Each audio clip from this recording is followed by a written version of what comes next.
अंग्रेज इस मुल्क को आबाद नहीं बल्कि बर्बाद करने के लिए, बदनाम करने के लिए, लूटने के लिए, हुकूमत करने के लिए, यहाँ का चलन, यहाँ का दस्तूर, यहाँ का कानून, यहाँ के कायदे, यहाँ के दस्तूर को बदलने के लिए इस मुल्क में आए थे। या तो मेरी सांस रुकेगी या तो कलम पर सच लिखेगी। जब मीठी बातें दरबार होके दर से वापस आई है, भूखी जी के सांसदों के दर से वापस आई है। अरे जब झोपड़पट्टी से जरूरी राजमहल की घोड़ी है, मजबूरी में नन्ही बेटी कूड़ेदान में छोड़ी है। अदालतों के चक्कर लेते घिसते बूढ़ी लाठी है, दफ्तारों में पेंशनों में हिस्सेदारी काटी है। तब जाकर देश सभा को दारदार बनाया है। अरे लफ्जों को चिंगारी दे अंकार बनाया है। अरे मजबूरों के दामन का बिखरा टूटा ख्वाब लिखा है और बागी कलम की नोक से हमने इनकलाब लिखा है। जमीन से आसमान की तरफ परवाज करता हूं, खुदा का नाम लेकर इस तकरीर का आगाज करता हूं। ना अंदाजे गुफ्तगू है ना तर्ज तकल्लुफ, ना अंदाजे गुफ्तगू है ना तर्ज तकल्लुफ। मेरा खिताब सुनने वालों अस्सलाम वालेकुम।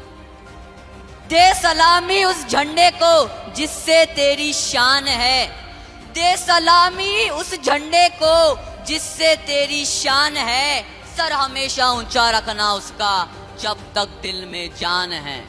दोस्तों, इंडिया से मोहब्बत करना, अपने देश से मोहब्बत करना, ये क्या है? इसका मतलब क्या है? इसका मतलब ये है कि अपने हिंदुस्तान के कानून को जानना, समझना, पहचानना, उस पर अमल करना, पढ़ना, पढ़ाना, कुछ करना, कुछ बनना, लिखना, लिखवाना, अपने देश के लिए जान लुटा देने वाला जज्बा रखना, ये है इसका मतलब।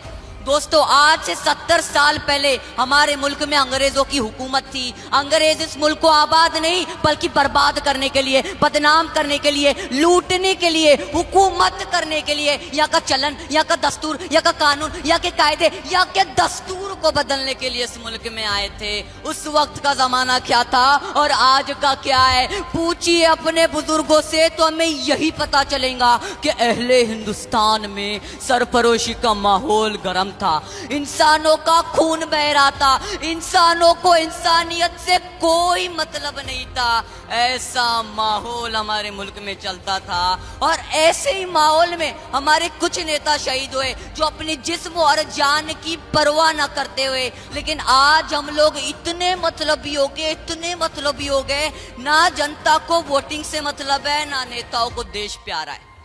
ना जनता को वोटिंग से मतलब है, ना नेताओं को देश प्यारा है। सबको बड़ा बनना है और जो लोग बड़ा बनना चाहते, मैं उनसे कहूंगा, जो लोग बड़ा बनना चाहते, ये रब का बंदा उनसे कहता है कि तैरने के लिए पानी का होना जरूरी है, तैरने के लिए पानी का होना जरूरी है और एक बड़ा आदमी बनने के लिए एक आदमी बनना जरूरी है। मेरे समझ में ये नहीं आता कि हमें इनकलाबी लहजे के लिए क्यों शायरी करनी पड़ती है। या तो मेरी सांस रुकेगी या तो कलम पर सच लिखेगी। जब मीठी बातें दरबार होके दर से वापस आई है, भूखी जी के सांसदों के दर से वापस आई है। अरे जब झोपड़पट्टी से जरूरी राजमहल की घोड़ी है, मजबूरी में नन्ही बेटी कूड़ेदान में छोड़ी है। अदालतों के चक्कर लेते घिसते बूढ़ी लाठी है, दफ्तारों में पेंशनों में हिस्सेदारी काटी है। तब जाकर देश सभा को दारदार बनाया है। अरे लफ्जों को चिंगारी दे अंकार बनाया है। अरे मजबूरों के दामन का बिखरा टूटा ख्वाब लिखा है और बागी कलम की नोक से हमने इनकलाब लिखा है। मेरे दोस्तों, मैं आपसे आज का दिन हमें इस बात का पैगाम देता है, हम चाहे उत्तर में रहे, चाहे दक्षिण में रहे, चाहे पूरब में रहे, चाहे पश्चिम में रहे, हम चाहे दुनिया के किसी भी कोने में रहे, अपने मुल्क के लिए जान कुर्बान करने वाला जज्बा रखे और पूरे दुनिया में अपने वतन का परचम इस तरह लहराए कि सब मुल्कों से ऊंचा मुल्क हमारा हो, सब मुल्कों से ऊंचा मुल्क हमारा हो। अरे उसी करीब पर तो लाहौर का इकबाल 125 साल पहले पुकार उठा था, सारे जहां से अच्छा हिंदुस्तान हमारा, सारे जहां से अच्छा हिंदुस्तान हमारा, हम बुलबुले हैं उसके ये गुलसिता हमारा। दोस्तों, मेरी खुदा से बस यही दुआ है कि हमारा मुल्क हिंदुस्तान बागो बहर बना रहे, अमन और शांति का भाईचारा गहवारा बना रहे। शान हिंदुस्तान जिंदाबाद, शान हिंदुस्तान जिंदाबाद। जाते जाते एक बात कहकर जाना चाहूंगा, ऐ मेरे देश तुझको सलाम है मेरा, ऐ मेरे देश तुझको सलाम है मेरा। जीऊं तो जुबान पर नाम हो तेरा, मरूं तो तिरंगा कफन हो मेरा। जय हिंद, खुदा हाफिज।